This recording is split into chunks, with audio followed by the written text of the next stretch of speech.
You, Chip. Avoiding debt traps is one way to retire inspired. That's the name of Chris Hogan's new book. He joins us now with some financial insights after a brutal stock market dive on Friday. In fact, it was just a brutal week last week. I think a lot of us were just covering our eyes thinking, do not want to look at my finances. That's not what you want us to do, right? No, not at all. We've got to stay plugged in on it and look at it and understand. The stock market is a lot like a roller coaster, Lauren. It's going to go up and it's going to go down. But what we have to do is wear a seatbelt. And what I mean by that is have a long-range plan. Okay. And so if you're wearing your seatbelt, hey, the ups and downs, you can weather that. We're going to stay focused and we're not going to freak out. Okay, you said we have to avoid the debt traps. That's the one Yes. big thing we have to do. Yes. The first one, leasing a car? Yes. That's a debt trap, huh? It is. It's one of the most expensive ways to own a car. And it sounds good because people say, oh, I just have to put this much down and then I can pay this much a month. Well, and I feel like that when I bring my car in, like they're covering it. My service is covered as opposed to, now that I have a car that I've had for 8 or 10 years. Right. And I've got, every time I bring it in, I'm the one paying. Well, and the reason they want you to service it is, remember, you have to give it back. Right. You don't own anything, okay? So it's like a long-term renting. You're probably better off going to a rental car company and getting a car for an extended period of time. Once you really dig down in and do the math.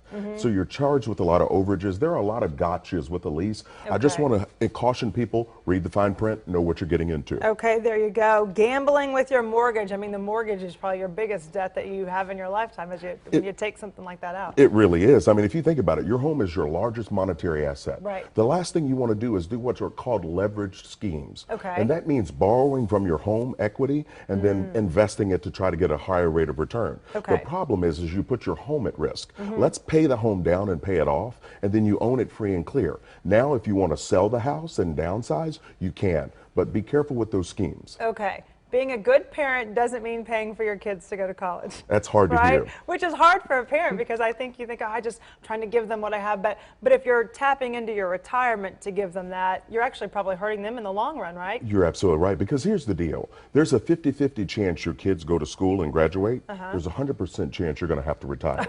Ouch. Yes. And so when you think about that, if you don't have retirement savings, you could Right. end up being a burden on the very kids you were trying to help launch. So Yeah. be careful. There are ways for kids to go to school. There's scholarship programs. They can actually work, Lauren, while going to school. Okay. That's what I had to do. Yeah, me too. So there are things they can do. I just want parents to understand what they're getting into so they Right. can make sure they're moving forward. The goal is for them to enjoy their retirement and do the things they wanted to do. Right. Keeping up with the Joneses can be tough, especially when you're seeing, you're on social media and all your friends are traveling and you want to go on a trip now too. I mean, Yeah. that's a tough one. It can be hard, but here's the thing. I've coached the Joneses and they're broke, okay?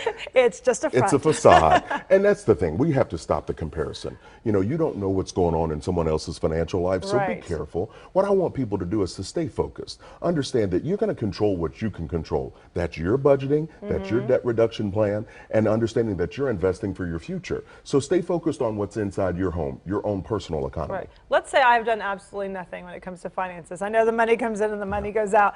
What would be the first step? What would you tell people to do? I would tell people the very first step would be to start to budget.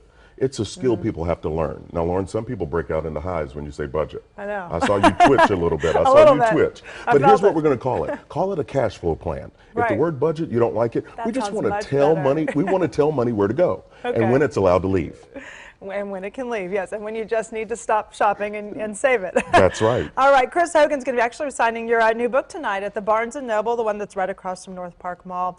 We'll put a link also to his website and more information on Retire Inspired on our website, fox4news.com. Thank you so much. Absolutely. And Lauren, I want to inject. We're going to be giving away $2,000 at the book signing at the Barnes & Noble tonight over on Northwest Highway. You don't have to purchase, but you have to be present to win. So come out and jumpstart your new year with $2,000. And your savings account. I like that. Thank you.